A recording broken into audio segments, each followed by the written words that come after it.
This conference will now be recorded. Okay, guys. We today we will talk about the source code management or Git, right? How you can manage your source code. A source code is nothing but the code being developed by your developers. That's what I mean by source code. In the previous session, somebody had some doubt about Git and stuff. So I will repeat the last part once again, and before we go to the new topics, right?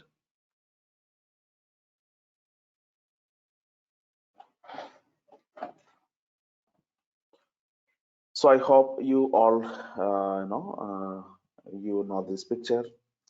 Right? We discussed about the developer making the code change and then updating the code into one central storage, right? This is a requirement, right? In every company, developer having the ability to put their code into one central place and developer having the ability to download the code from that central place. It's very important. So I will give an overview about how this is done, right? So assume this situation. I'm drawing the developer laptops. So this is one developer laptop. Assume this is Tom's laptop, and then we have Jerry's laptop, right? Both developers, Tom and Jerry, they work on the same, same project, right? And this guy makes some code change. Tom makes some code change on his laptop, and Jerry is making some code change on his laptop. So how they will be sharing their code with each other? That is a real big question, right? It is very difficult. If there are two developer, maybe they can share the code with each other in some way. But what happens if there are 10 developers and all 10 developers are making the code change? So you cannot share your code with others unless you have one centralized system that would coordinate all. So probably one another centralized system which we call a remote repository. So after Tom made any kind of code modification, Tom will push his code change into this system. And same thing Jerry will also do. After Jerry made any kind of code change, Jerry will update his code into this system. So this centralized system would contain complete source code, right? All the source code, which on a daily basis or on a hourly basis, every developer would keep pushing their code change into the remote repository. So the remote repository would contain the code change done by everyone, and at any time both developer can pull the latest code back from the remote repository, right? I mean, the remote repository is not only for pushing the code, it is also for pulling the code. Why would a developer want to pull the code? Because within a developer laptop, he has only his code, and he might want to get other developers code also, the complete source code that would be available on the remote repository. So every time a developer do a pull operation, what happens is the code get downloaded to his laptop. So in this case, Tom's laptop, and Jerry will also do the pull operation. Every time Jerry do the pull operation, basically a synchronization will happen from the remote repository. Somebody is on mute.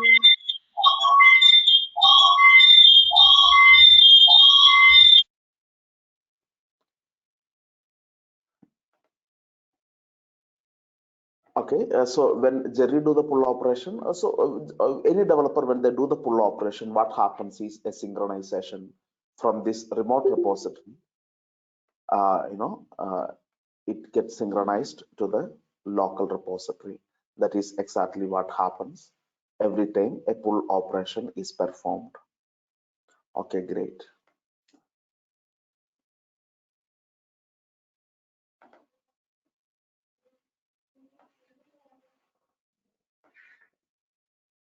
Okay, every time a pull operation is performed, this is exactly what happens. Okay, and this is a generic view of source code management. Every developer on their laptop, they will have a folder that is where they keep the project code. They modified the code, they update the remote repository, and when they want to get the latest code from the remote repository, they will do the pull operation. This is the general case. So now let us talk about the Git. Right, we are going to talk about the exact workflow for Git. So Git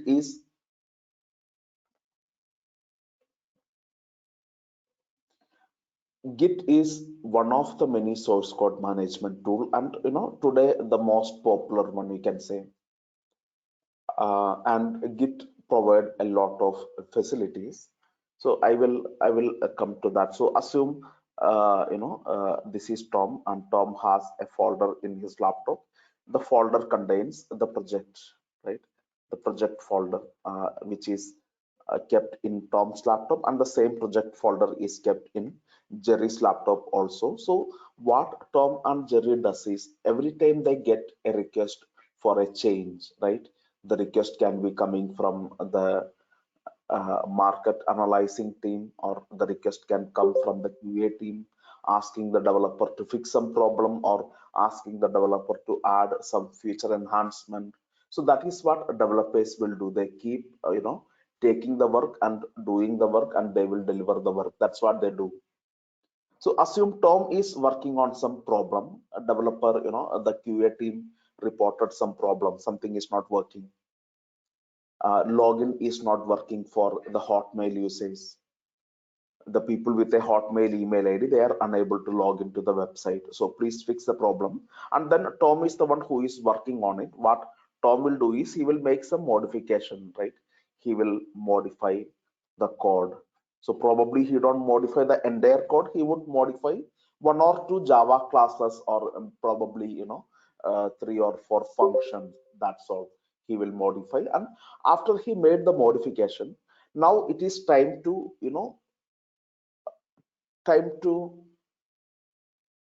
make a note of this change that he made. So Tom know that he fixed the problem. Now the people with a Hotmail email ID can log into the retail website. So that problem is fixed. Tom have the solution, and Tom have implemented the solution. He wrote the code, and now he want to track it, right? I mean, every time a change happen in a project, it should be tracked in the right manner. And that is done by making a commit in Git.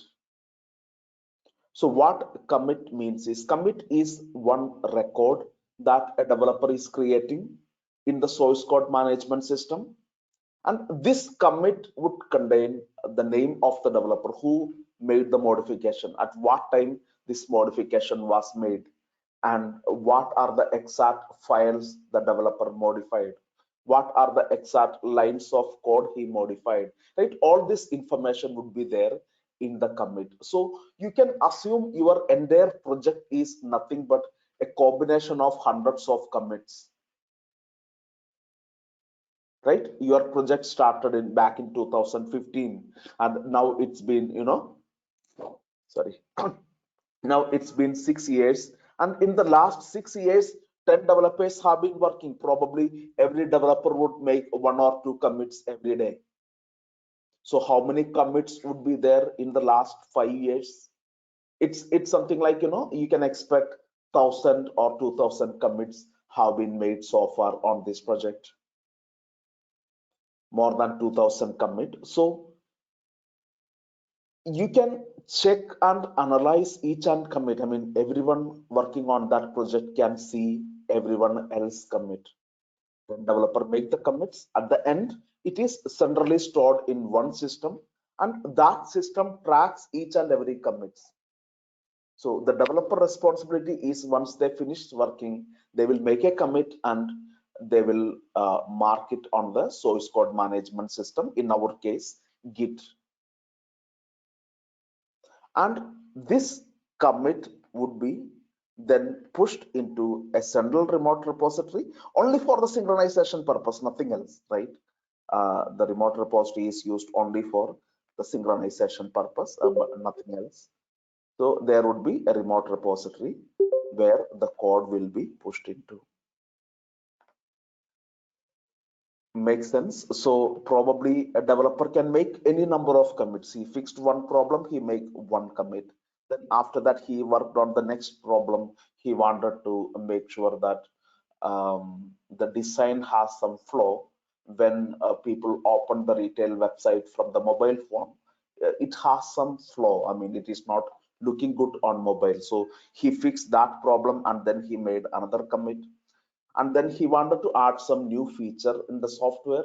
He wanted to provide a delete button in the shopping cart, a more easy delete button. So he added that one, delete button in shopping cart, so people can easily delete an item from the shopping cart. So he keep on working on different things, and every time he complete his work, he modify a number of code, he make a commit. So probably one or two or three or a number of commits a developer will make on his laptop, and then he will push those commits into the remote repository. The remote repository is only for synchronization purpose. Git will be installed on the developer laptop. Git will be installed also on the remote repository. There will be a remote repository and there is a local repository, right? With the local repository is within developer laptop. We call it repository, right? The term, the place where you store the code. In Git, we call it repository, Git repository. So every developer will have a repository within his laptop, and also there is a repository on the remote machine, right? This is probably set up inside an AWS machine or set up on a URL to which every developer can connect to using internet connection or using some kind of network connection. So this is probably sitting in a remote place, not within your office, or it could be somewhere in a remote place also. But people know the URL of the remote repository. Every developer laptop know the URL of the remote repository. They can do the push and pull operations to the remote repository. And what push and pull operation does is it will synchronize the commits. If there are 3 commits on Tom's laptop and there are 0 commits in the remote repository, then what happens is all the 3 commits get copied into the remote repository. And now in Jerry's laptop, there are 0 commits. The remote repository has 3 commits. When Jerry do a pull operation, what happens is all the 3 commits get copied into Jerry's laptop. Now Jerry can check his own local repository. He can find there are 3 commits. He can analyze the commit. He noticed that the commits are done by Tom. Then he started checking each and every commit. He noticed that the first commit was made by Tom, and these are the files he modified. These are the exact lines of code that he modified, and also he fixed the problem with the Hotmail usage. Then Jerry will check the second commit. Jerry is curious what Tom did in the second commit. So Jerry checked that, and then Jerry found that, okay, Tom had fixed this problem, the mobile formatting. So Jerry can check Tom's work or any other developer in this project, each and every commit. If there are 2000 commits, all 2000 commits can be checked and analyzed by anyone in your team, not just Jerry, but anyone in your team can do all these things. They can know what is going on in the project, what are the commits being made. So keep yourself on mute when you are not speaking.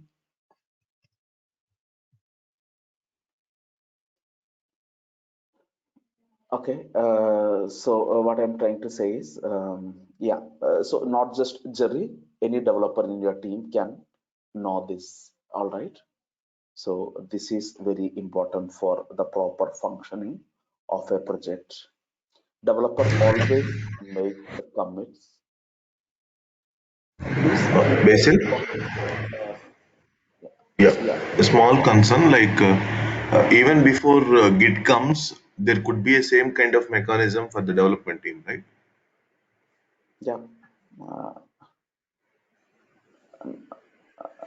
I didn't get your question.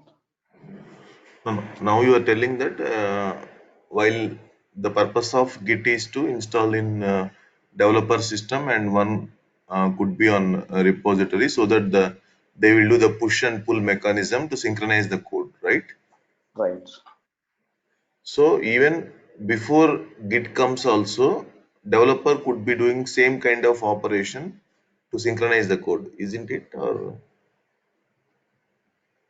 Git is a software that provide the local repository within developer laptop and the remote repository on the remote machine. So you need Git. So whatever we are discussing is how develop Git workflow. So I don't know if I really probably misunderstood your question, or before before Git, Git, there has to be some kind of central storage mechanism Sorry, it's for asking those. developers to share the code. That is the So okay, basically, okay. if same code is like, is it possible that same code is checked out or pulled by two developers? Then will there be any conflict? Like, do they know that someone also is working on that code, that piece of the code? definitely. So Git would check the status of the developer local repository when somebody push or pull from there. What that means is, if Git found there is a conflict, you will get an error. It won't let you push or pull. We will be talking about that in detail. But yeah, Git won't let you to do the push and pull operation if there is a conflict. Okay, okay. All right. Okay. Still, So someone asked question right now, like before Git, like, so the question was that, like, even if we are not using Git, then same mechanism how we are doing right now, means in today's, because same things are doing, means everyone is doing today also, because there are many developers in the team, so they are writing their own code. So without Git, how they are following this thing, managing? no, I mean without there are Exactly. alternatives for Git. Yeah, I got that question, but probably what I'm trying to say is there must be a source code management if you want to work properly, right? Can you copy your code using a pen drive and connect the pen drive to other developer laptop and copy the, yes, you can. Or can you copy the code into one into some cloud, and can the other developer download from there? Yes, they can, right? I mean, the code is nothing but text files. You can just, how you share your movie or songs with your friends, the same way it can be shared. But what I'm trying to say is it's the most, you know, worst way to do that, right? To manage the code. Yeah, basically, even we have other source control management tools also available, like CVS, Yes, VSS, SVN, like that. Many tools are yes, there, source control yes, tools. exactly. So So you it is need also a one of source the code. repository tools. Yeah, so you need a source code management tool to centrally store your code and, you know, synchronize the code with developer laptop. This is, you know, there are alternatives to Git. There is Subversion, there is Perforce, CVS. There are alternatives to Git. So every company uses one of these tools for synchronizing the code.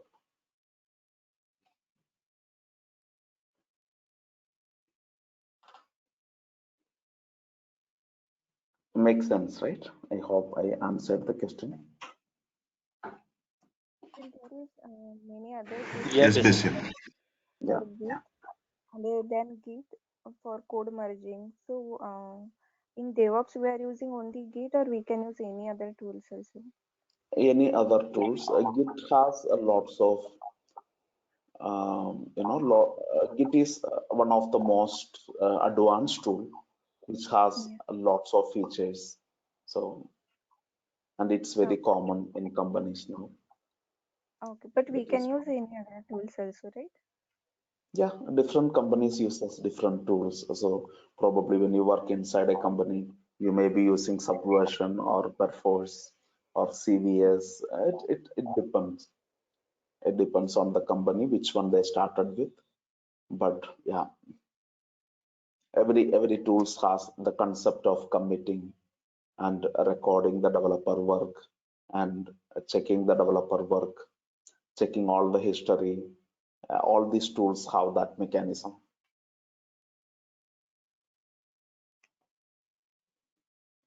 Yeah, understood. Okay, so yeah, where were we?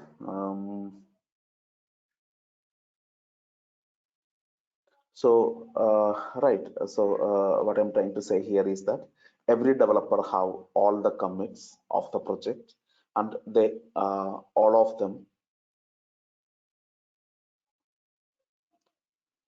of them can uh, check all the commits, view all the commits, analyze all the commits, what is there in each commit, who made the commit, what time the commit was made, maybe back in 2015 on January month.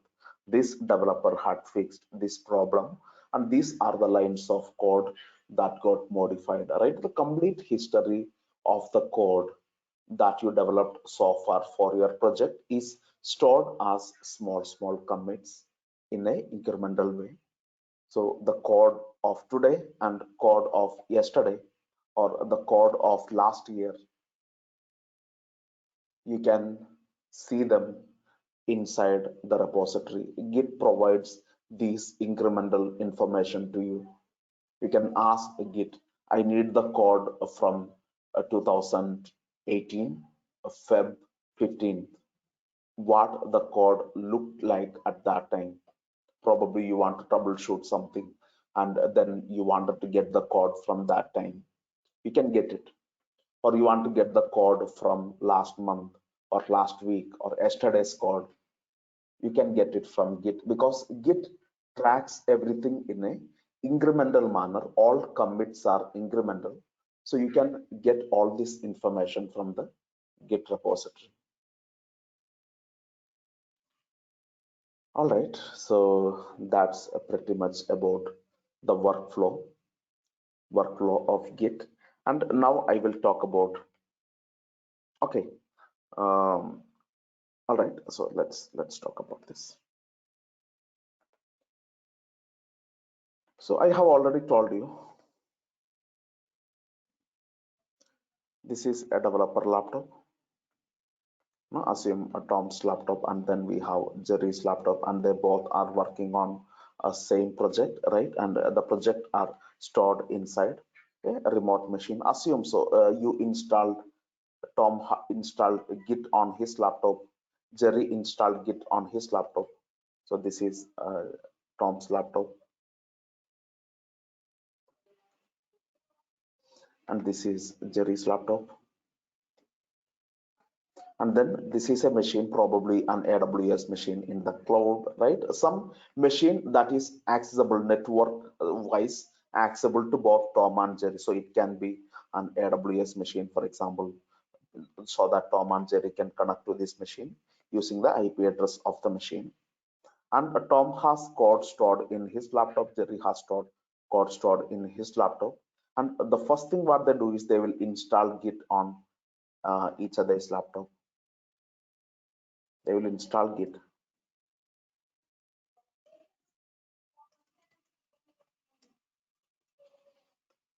And after installing Git, Git will be installed on Tom's laptop, it would be installed on Jerry's laptop, and it will be installed on the AWS machine as well. Then after installing Git, they will create a local repository. Create a repository, that's what you call it, repository. Once you install Git, you can create a repository. That is where you will store all these commits, all the commits your developers are making. They are stored inside a repository. Okay, great.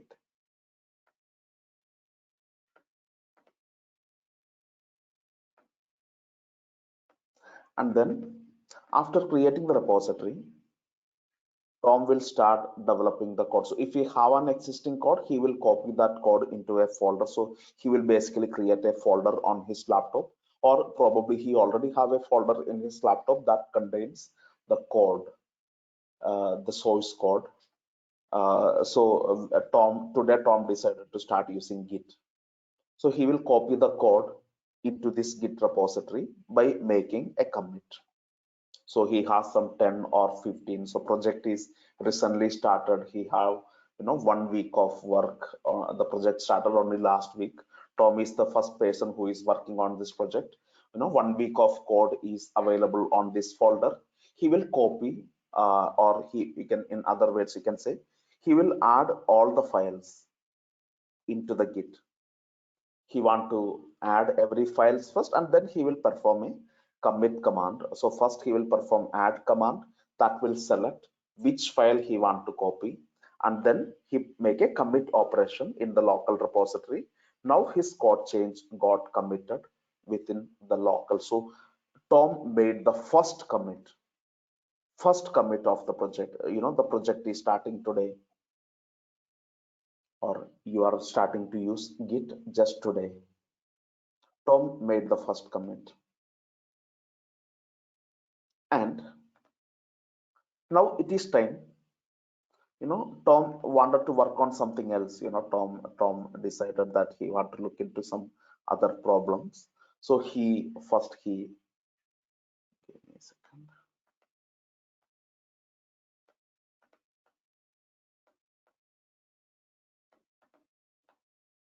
Yeah, Tom want to work on some other problem. Tom want to fix the login problem with the Hotmail usage. So again, Tom made some code modification. He made a code modification in that folder within his laptop. Then after that, he will perform the add operation to select those files which he modified, and then the commit operation to record all the changes he made incrementally. So first commit was already made, and this time Tom made the second commit. So total there are 2 commits on Tom's laptop now. How about the remote machine? It has 0 commits. So first of all, you have to set up the remote machine. You need to install Git on the remote machine. So assume this is the remote machine. On the remote machine, the first thing what I want to do is I want to install Git, and then I want to create a repository. This is called the remote repository. So I will create a repository. The reason why I am creating this repository is the commits are done by different developer, and I want all their commits to be copied into this machine, into this repository. So first of all, you should create a repository, and we call it the remote repository. Commonly we call it the remote repository, the repository that is used for synchronizing other repositories of every developers. And then every time Tom make a push, so then you will tell Tom what is the URL to this remote repository, right? The remote repository has a URL. If it is AWS machine, your AWS machine has a public IP. Then there is a name for the repository that you are creating. Then under which user you created this repository, combining everything together, there is a URL, and then you will give this URL to Tom. You will tell Tom's laptop, this is the URL of the remote repository you can connect to.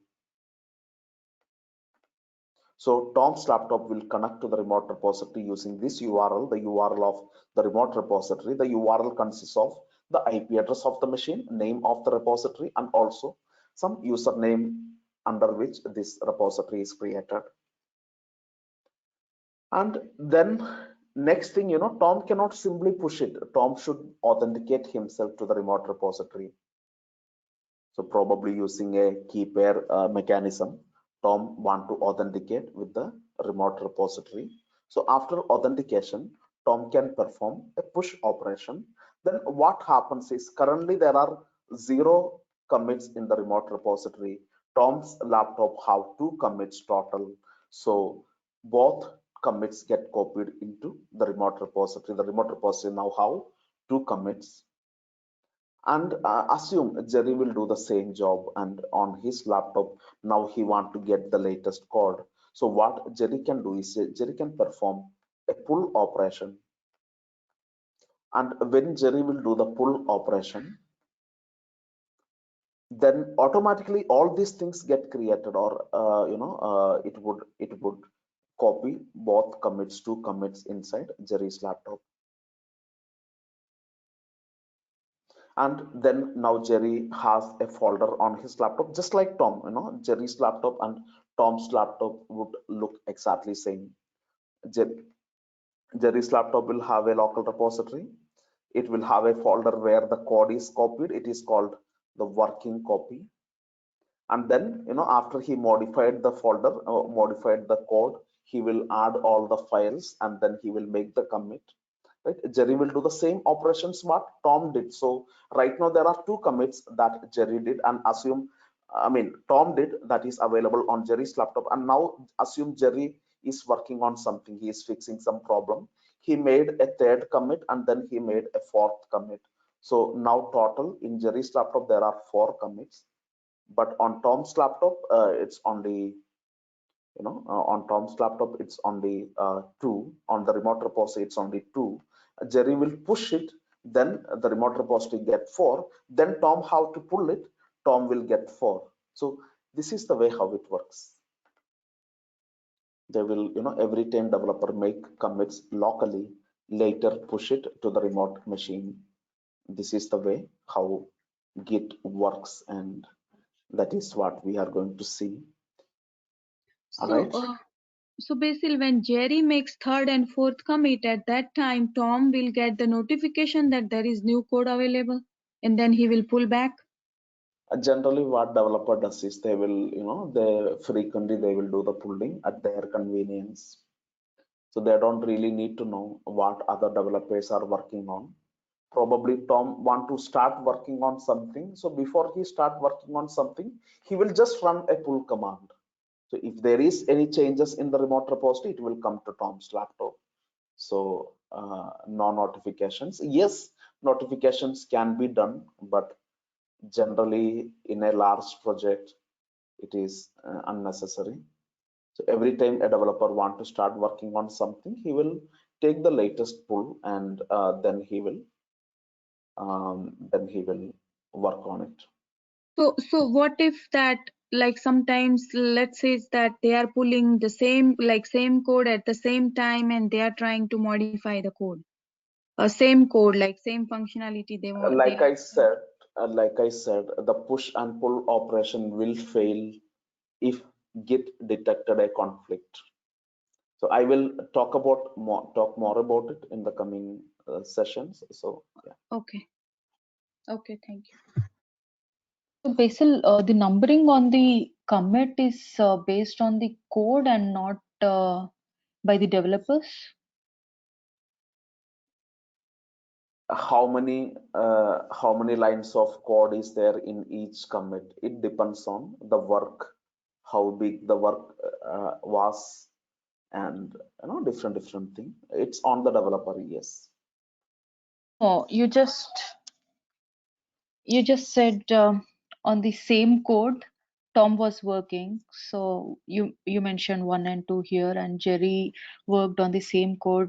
You mentioned it as 3 and 4. Right. So I was assuming the commit that Jerry has made should be 1 and 2. It's not. No. It's the other way. No. It's on the code. Okay, it's incremental. So every time Tom make a commit, it become a unique commit. First commit is made by Tom. This has now become a history. Second commit made by Tom. This is also history that cannot be changed. Then the 3rd commit was done by Jerry. 4th commit was done by Jerry. 5th commit was done by Annie. And 6th commit was done by Tom. So whatever commits are being made, they become the history. So yesterday, remember, I draw some line like this. So here Tom fixed the login issue with the Hotmail usage. Tom fixed the shopping cart uh, delete button inside the shopping cart. Jerry fixed the order problem with Paytm. Jerry fixed some other issue. Annie fixed some other problem. You got the point. Yeah, Bess. It is incremental, and it is the way, as the years passes, more code get added into your repository. Your software keep changing, right? That is the way how softwares work today. You keep changing the software, you keep adding more and more features, you keep fixing the problems. This is the way how software is managed. Maybe after a month you have total of 50 or 60 commits. After a year it became 1,000. So it's the way how softwares are developed. You keep doing the coding. The Flipkart, or you think about Google, that you see today is not same or how it was 1 year before. A lot of change have been added up by the developers of Google.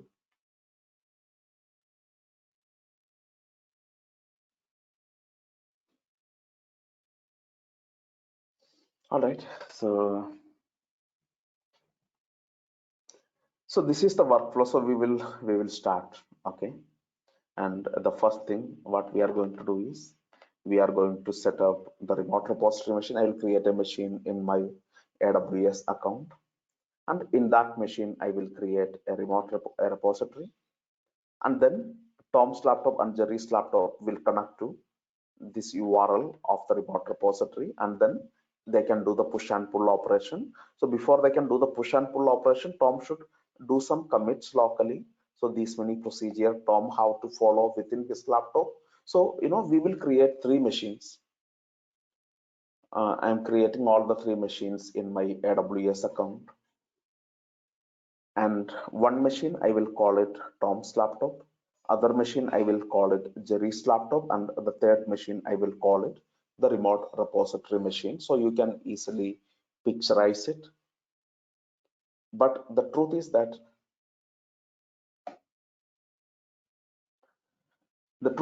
I'm not really creating 3 machines. Okay, 1 second.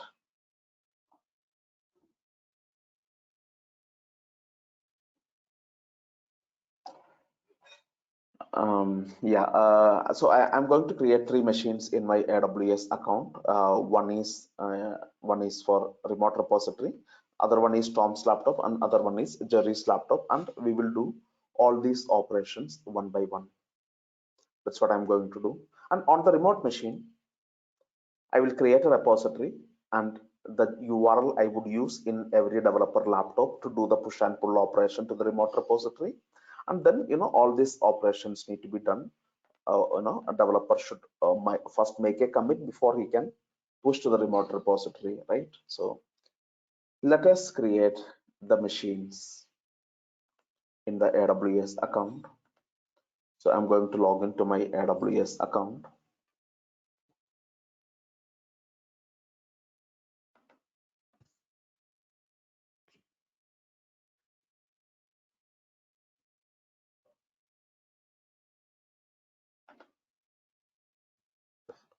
Sir, one question. Yes. Actually, who assign the task for individual developer in Git? Like these tasks need to perform by Tom and these tasks are performed by Jerry, like that. Yeah, maybe any questions which is not in our flow, let us try to discuss it at the end of the class. The reason why I am telling this is all the questions are relevant, but something that can be discussed at a later point of time. We will discuss that at a later point of time, because CI/CD, the entire CI/CD training needs a proper tempo. So we definitely want to maintain that tempo only for the CI/CD training we have this problem, right? It's, believe me, it would, every questions can confuse everyone. If it is, even though they are within the topic, if it is something that we are yet to discuss, if I talk it now, it can be confusing. So any question that can wait, you think that can wait, we will take it later. Sure, no problem. Yeah.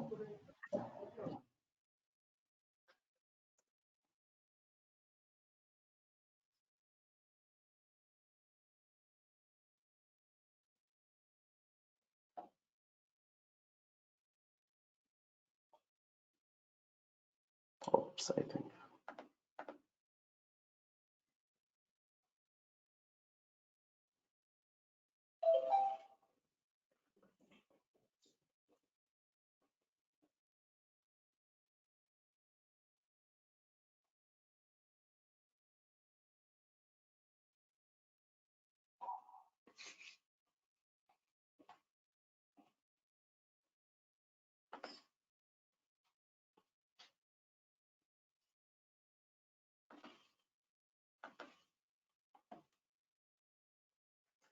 All right, so I'm going to create 3 machines. Actually, the truth is that I'm not creating 3 machines. I will create only 1 machine with 3 users in it. A Git user, a Tom user, and a Jerry user, and I will log in as different users, and I will work as if they are different machines, right? So yes, creating 3 machines is the right way. What I am trying to say here is that you want to work on 3 machines, Tom's laptop, Jerry's laptop, and the Git server for the lab environment. But don't waste your resource in AWS. Create only 1 machine and create separate Linux users and work individually. So that is what I will do. But when I mention it throughout the training, I would be calling the Git server, Tom's laptop, and Jerry's laptop. I would not be, you should even forget about they all are on the same machine, right? All right, so I will create only 1 machine. Same machine I will use as Tom's laptop, Jerry's laptop, and Git user.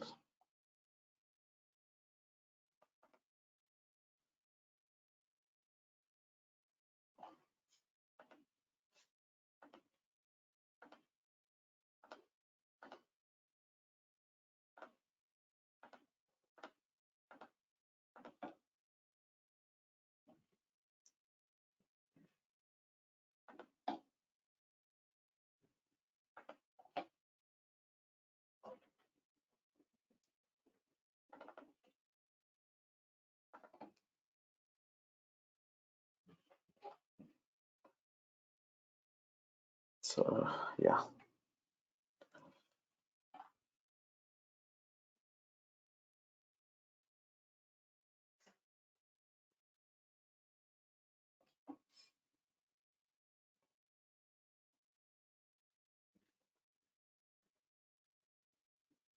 All right, the machine is ready, and I'm going to log into the machine.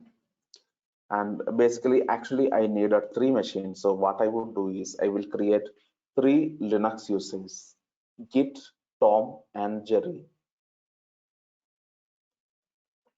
So in Linux, if you want to create a new user, the command is user add -s bin bash and -m.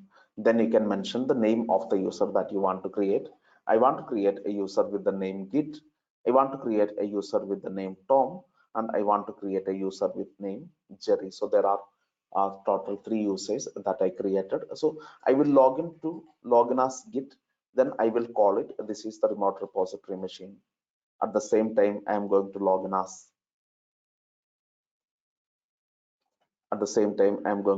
as Tom, log into Tom's laptop. Technically, it is the same machine, but I will switch to Tom user.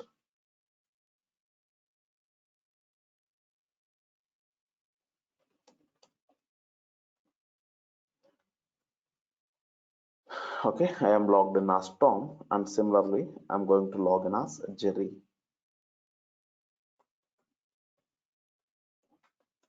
So you see Jerry here, this is Jerry's laptop, this is Tom's laptop, and this is the remote Git server. I have total 3 machines, the remote Git server, Tom's laptop, and Jerry's laptop. So I created 3 machines. It's actually one, but I will, from now, I will call them as different machines. When they want to communicate, they will communicate using the IP address, not local host. So we will assume these are all separate machine. All right, so let us start. The first thing first, I'm going to create a project. I'm going to create a project in the remote repository. I'm going to create a repository. You should install Git first, but by default Git is installed on Ubuntu, so that's why I am not installing. Otherwise, the command is apt-get update and apt-get install Git. You can run that command to install Git. So a developer must install Git on his laptop. The remote repository server should also have Git installed in it, because to create a repository, first you should install Git. And in AWS, Git is installed by default. In Ubuntu, Git is installed by default. That is why I'm not doing it again. So first of all, I'm going to create a folder. This is the remote repository machine I am working. Which machine?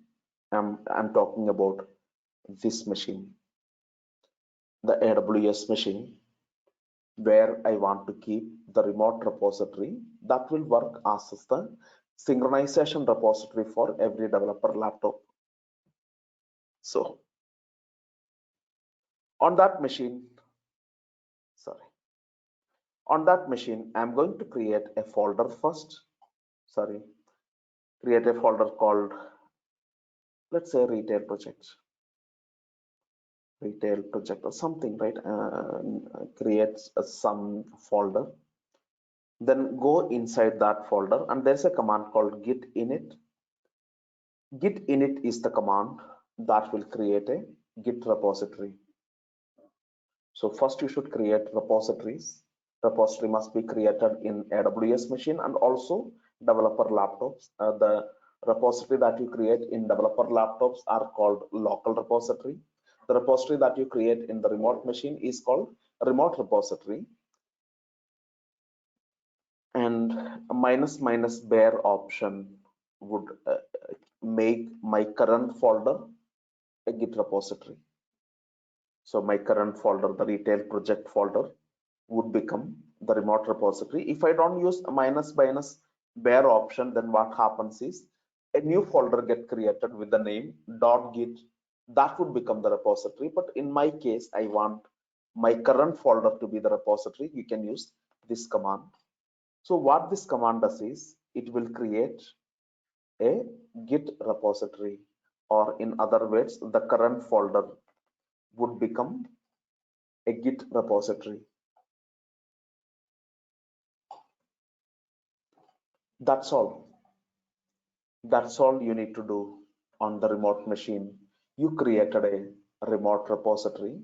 Now it is time to create a repository on Tom's laptop. So I logged into Tom's laptop. Now this is Tom's laptop where I am working on. Basically, Tom need a folder in his laptop, right? So he created a folder in his laptop. This is the folder where he want to keep all the code, right? He want to keep all the code inside this particular folder. And then what he wants to do is, currently, there are no code. It's all empty. Maybe Tom can create something, right? Some test.txt file he will create, but we will do it later. So this is the folder that would contain all the code, the Java code, Java classes, or some images, style sheets, or whatever it is that your project need is kept inside this folder. Right now it's an empty folder. Later I will copy my project code into this folder. I will take some sample project and copy from there. So, right. All right. So Tom now how to create a local repository. A Git repository should be created on Tom's laptop. So the command is Git Init. When Tom run this command Git Init, what happens is a repository get created in his laptop, and this is called the local repository. The repository that developer create on their laptop, it's called local repository.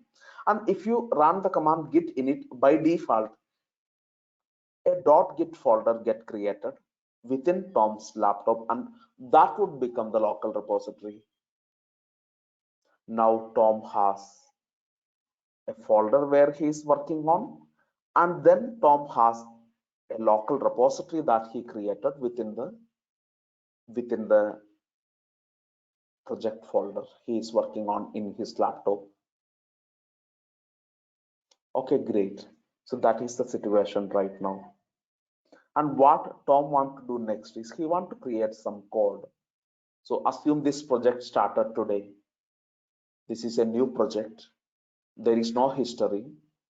Tom is the first person who is working on this project, and this is the first program that Tom is writing, retail.java, or probably he will first create an src folder, and inside the src folder, it's up to him, right? He create a file called retail.java, and in here he mentioned some kind of functions, the function to log in to the website, a function to different functions he is writing, functions to create a shopping cart, and functions to do different things, right? So he did some kind of coding. He is the first person working on the project. This is the first code that he have written, and now he want to make a commit. So whether it is one file or multiple files he can create. So maybe in the src folder he is creating one more file called odes.java. So inside that file he is writing some other code, first code to manage order history or view the order history, and then like that there are a number of code, right? The order delivery management, or order tracking, vehicle tracking, the vehicle which is delivering the order, vehicle so there are different functions that he is writing, and he wrote a number of programs inside, and now he decided that okay, I completed the initial setup, right? Some meaningful work is done, and it is time to make a commit. Remember, before making the commit, Tom should select the files that he want to commit. First he will run add operation. So I will tell you what is the status in Tom's laptop, right? This is a Tom's laptop, and in Tom's laptop he has a folder. Assume this is the folder that Tom had created in his laptop, and this folder now contains two Java programs that Tom have written, and these are files, and each files contain n number of lines, and now Tom decided that he want to commit his code into the local repository that he created. So Tom also have a local repository. Assume this is the local repository which Tom created by running the git init command or the .git folder, right? This is the local repository within Tom's laptop, and this is the working copy, the folder, which folder? The retail underscore project folder that contains two programs. And now Tom want to make a commit to the local repository within his laptop.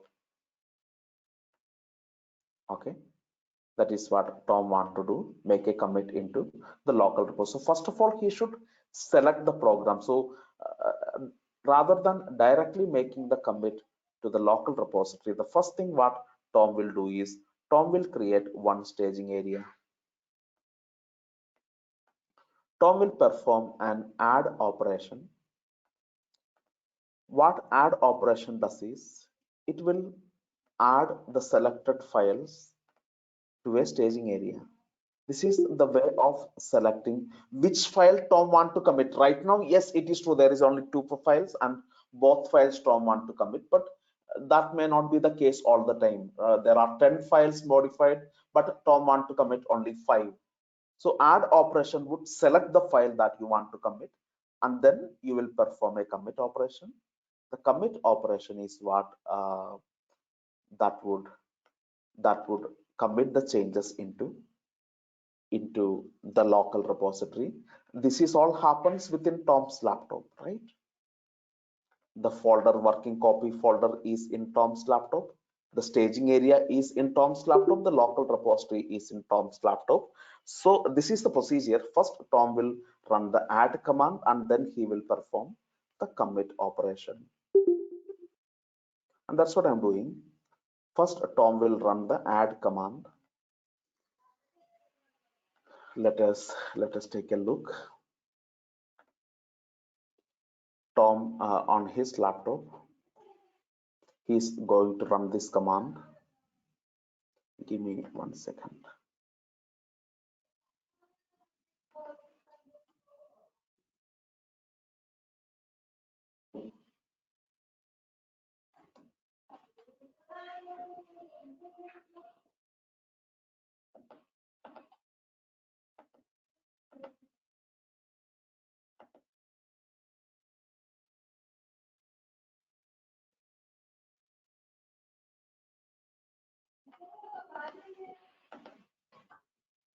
Okay, give me 1 second. I just got disconnected.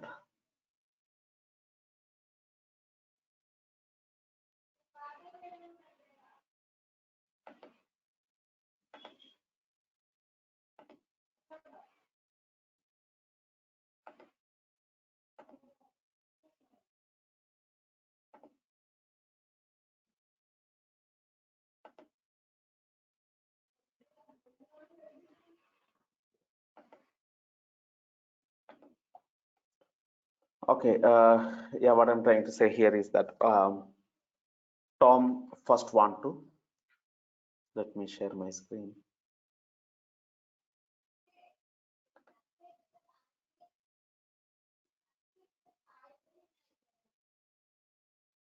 Tom first want to add the files. Before he add the file, he can check what is the current status. You know, there's a command called Git Status -s. If he run it, then it would tell you that there is a src folder that git c, but it has no idea what that folder is all about.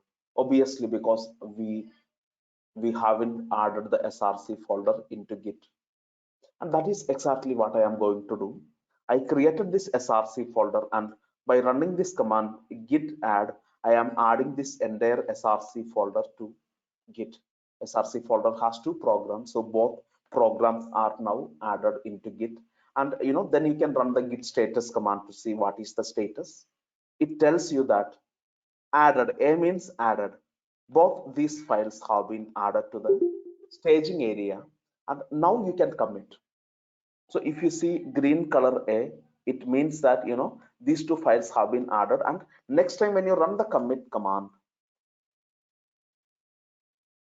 you know, initial changes to setup, shopping cart, and order management. So he makes a meaningful comment saying that this is the problem that I was fixing, or this is a first project and I was setting up the shopping cart and the order management softwares or order management programs.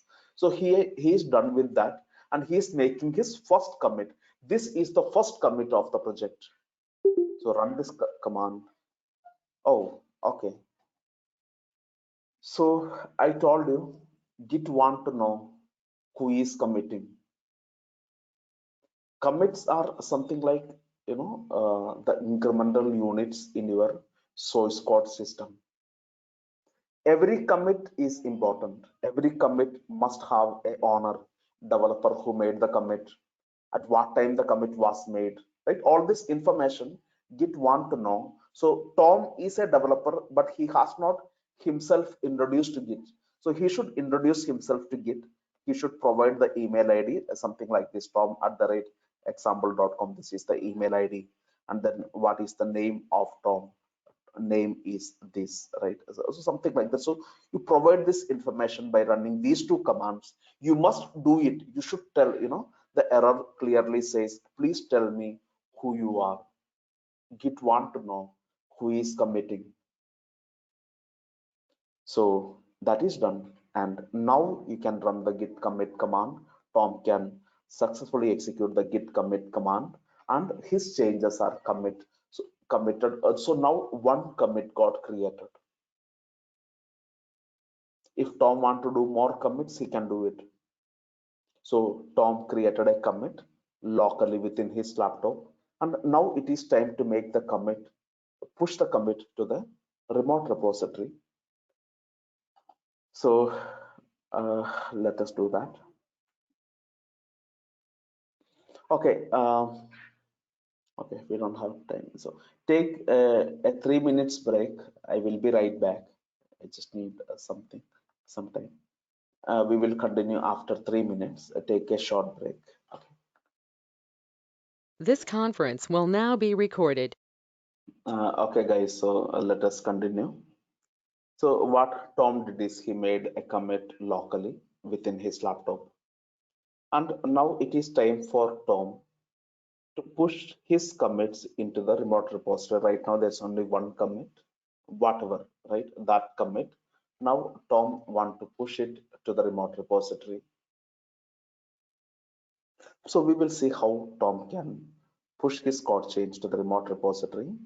There are two things that you need to take care. One is the URL of the remote repository. We already created a repository in the remote repository machine, and it has a URL. The URL will look something like this. URL will contain the IP address of the remote repository machine. The URL would contain the username, in our case, Git user, the Linux user under which the repository was created.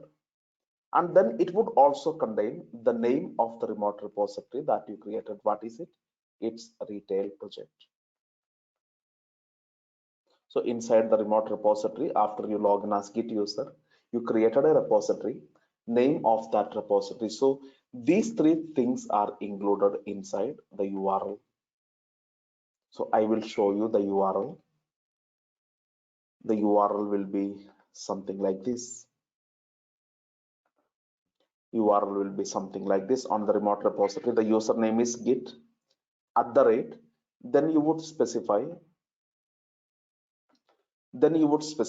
the IP address of the remote repository machine. What is it? What is the IP address of the remote repository machine? The IP address of your AWS machine. Private IP is fine. Actually, localhost is fine, but yeah, forget it. Take this private IP.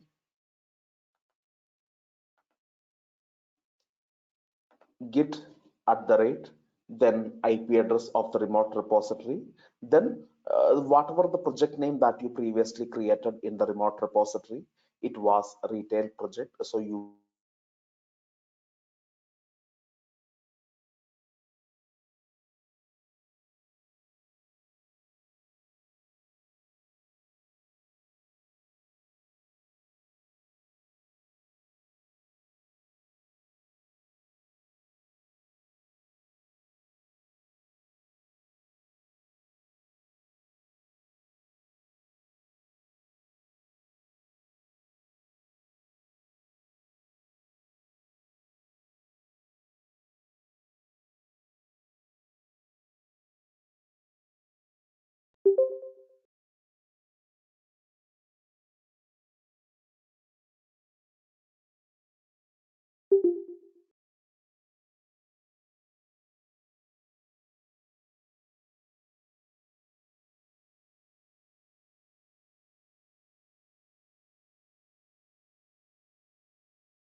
hey guys, I'm sorry.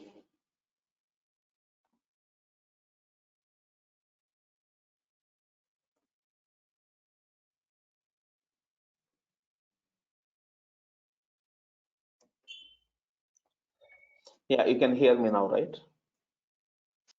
Basil, can you repeat this URL process once again? Sure. So the first thing what we did today was we went into the remote repository machine. We logged in as the Git user to the remote repository machine. We created a project with the name retail project, right? So a URL should consist of three things. One is the IP address of the remote machine that you can take the private IP from AWS. The username under which it was created, which is Git. The Linux user is Git. Then the name of the project, which is retail project. So these three information should be included inside the remote repository URL. The format is something like this: the username, the Linux user @ then the IP address, username @ then the IP address of the remote repository machine. In our case, the IP address is this, and then put a colon. Then you would mention the name of the project that you created in the remote repository. So this is the URL of the remote repository. Using this URL, anyone can connect to the remote repository. Yes, Tom, Jerry, right? Everyone's laptop want to connect to the remote repository using this URL. So I am going to add this URL in Tom's laptop as the origin. So I tell Tom's laptop that this is the URL you need to push and pull the code from, right? For that, the command is git add,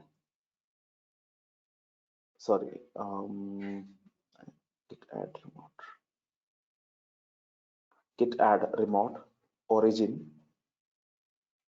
So this is the command Tom and Jerry need to run on their own laptops. Then what this command will do is, I think the command is wrong. It has to be git remote add. Okay, git remote add origin. Then you specify the URL of the remote repository. I am running this command on Tom's laptop, or in other words, I am telling Tom's laptop that this is the URL and I call it origin. Origin is the name I am giving to this remote repository. So run this command, and from now I can refer this remote repository as origin in Tom's laptop. So whenever Tom wants to push his code, he can say push to origin.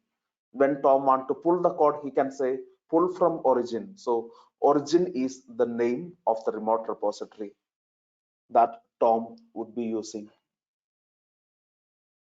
Okay, great. So the current, Basil, yeah. what command you run at that remote repository actually first time when you were facing the technical issue? You just create the IP you mentioned, correct?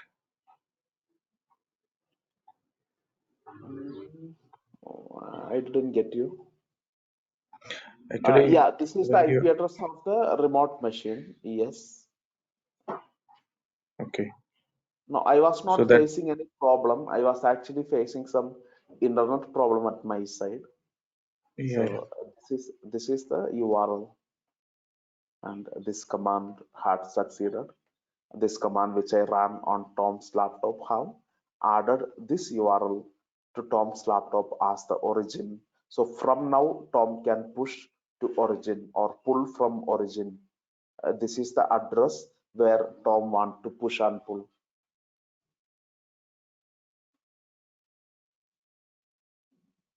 Make sense? And that is exactly what Tom is going to do. Tom try to run this command git push origin. Tom want to push his local repository commits to the remote repository to the origin. The command is git push origin. Then you mention inside this remote repository, there is a branch called master. I will talk about branch in detail. So for now, just assume this is the command Tom need to run every time when he want to push the code to the remote repository. but can Tom do it?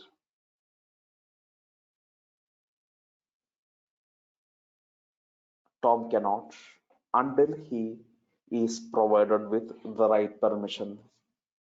By default, Tom do not have access to connect to the remote repository and push the code. So Tom must be an authenticated user. We will discuss that tomorrow. We should provide Tom access to push the code into the remote repository, that we will discuss in our next session.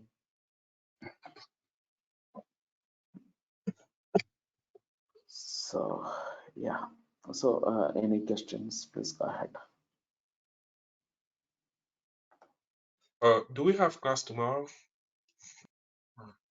No, we don't have class tomorrow. Next class will be on Monday, after 2 days, Sunday in the US.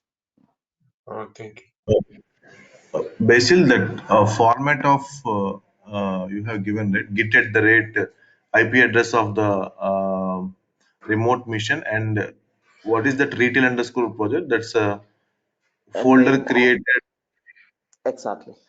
On the remote repository, you created a folder and you made that folder as the remote repository by running git bear init command, right? That same folder name you put there. The So folder basically, where we want to push all our code into that folder, that one, or Exactly, and that is it.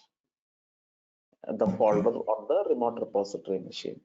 So it is not a folder. I mean, we don't call it a folder. We call it a remote repository. Remote repository is nothing but, it is inside a folder. Everything gets saved, and it's all in binary format, not in a readable format. They are not. If you go to that folder, you don't see files and folders, but you will see some binaries and stuff. So yeah, that's why we call it a repository.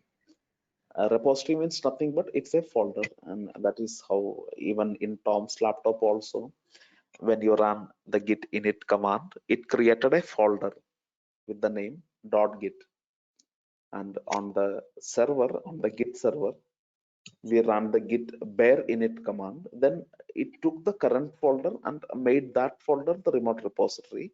So in case of the remote repository name is retail underscore project. So that is the name you will be using in the URL to indicate that on the remote repository, on the remote server, which repository you want to push. So that must be mentioned in the URL.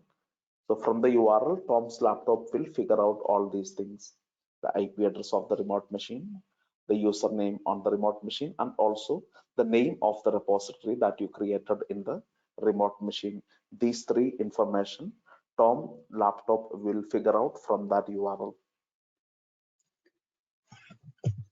and Basil, when do we install Gits on our local machine?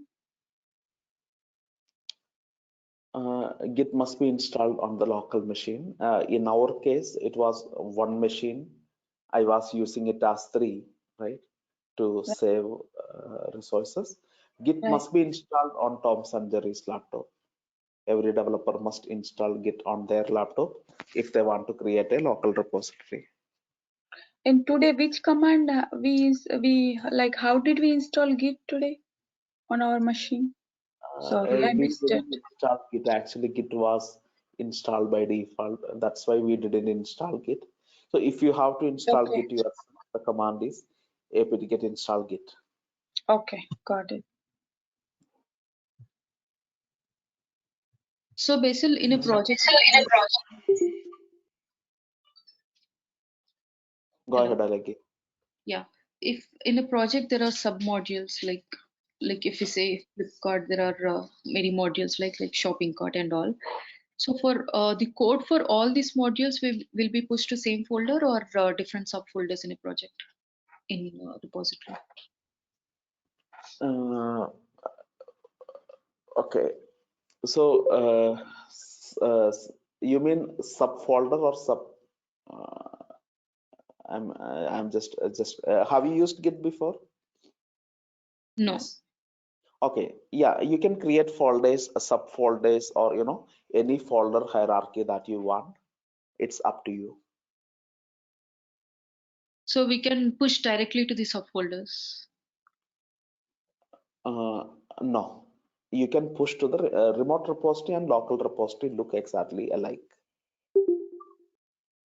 So you should create a different repository. If you have a different project and you want to maintain it separately, you have to create a separate repository, local repository and remote repository. Oh, okay. So basically, local missions structure of the folder should be same as remote mission structure, basically. It will be. We never work on the remote machine directly. We only do the push and pull operation to the remote machine. So developer always work on their laptop, and whatever they work on their laptop, the same thing would be there on the remote repository. Okay, miss. Yeah, so actually, who assigned the task for individual developer in Git?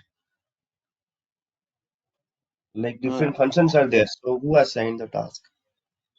Work is assigned not using Git. Work is assigned using some other tools, some ticketing system where developers can log in and they can see what are the work to be done, what are the priority work, and they will take that one and they will work on it. So that is not done inside Git. That is most of the time it is a developer choice. Most of the time, or probably some developer have been working on shopping cart from the beginning. He is very comfortable with shopping cart. He will any work that is related to shopping cart, he will take it, or any work which is related to prime customer. It used to be a different guy who used to work on prime customer, so he will take that work. And most of the time it's flexible. Developer choose what work they want to take. So there will be a number of work to be done, that is for sure. Developer would choose which work they want to work based on the priority, based on their knowledge, different aspect, and they will work on it. We don't use Git for that. There are other tools such as Jira, Taiga, or some simple ticketing system tools companies uses for tracking the work.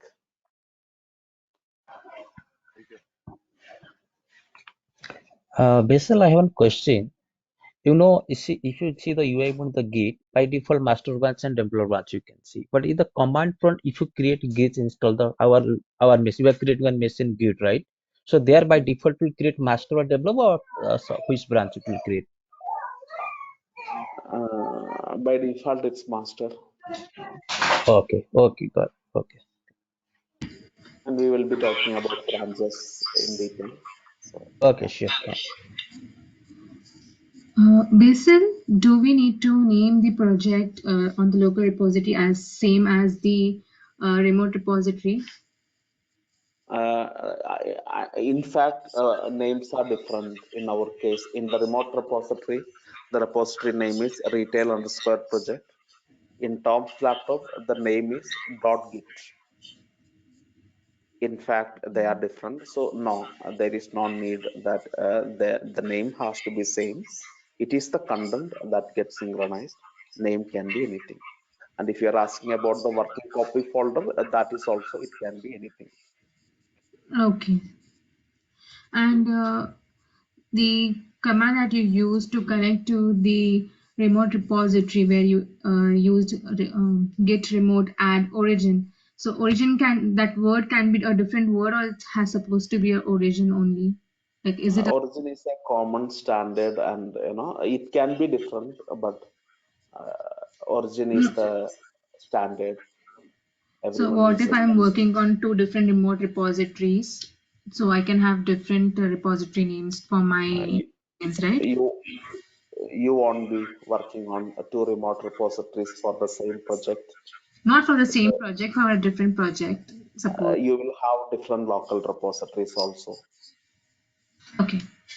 The developer would create two folders in his laptop, one for one project, other for other project, and each are associated with a different remote repositories.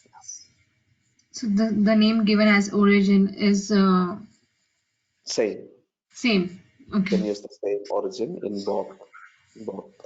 both places. Okay. Thanks. So Basil, we have next class on Monday, correct? Yes, Soumya. Shrikant, please go ahead. Yeah, next class will be on Monday in India, Monday in the US, Sunday. So Basil, will you please upload this video on Yes. Drive? Yes. Okay, thank you. Yeah. Okay, Basil, I need to leave. Thank you. Bye. Yeah, sure.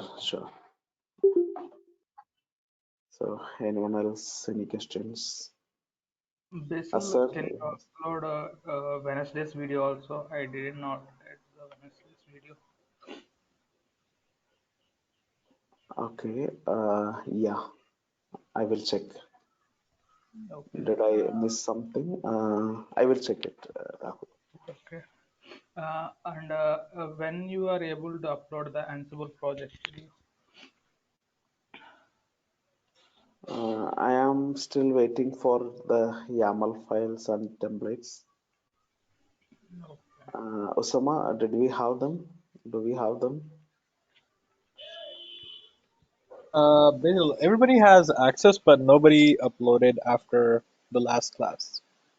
Okay, can everyone upload your WAR files and Jinja templates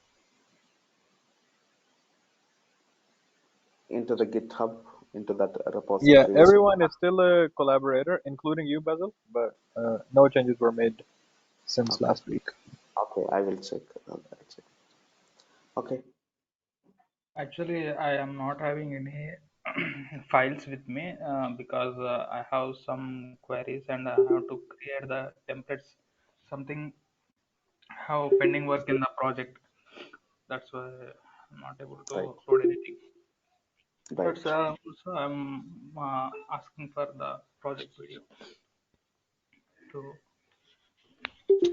complete it. Thank you. Right. So, anyone else, any questions? Okay. Asar, you got some question? No, right? Okay. Cool. So, see you on Monday, Sunday in the US. Bye. Nominally, not for you. It's for the project.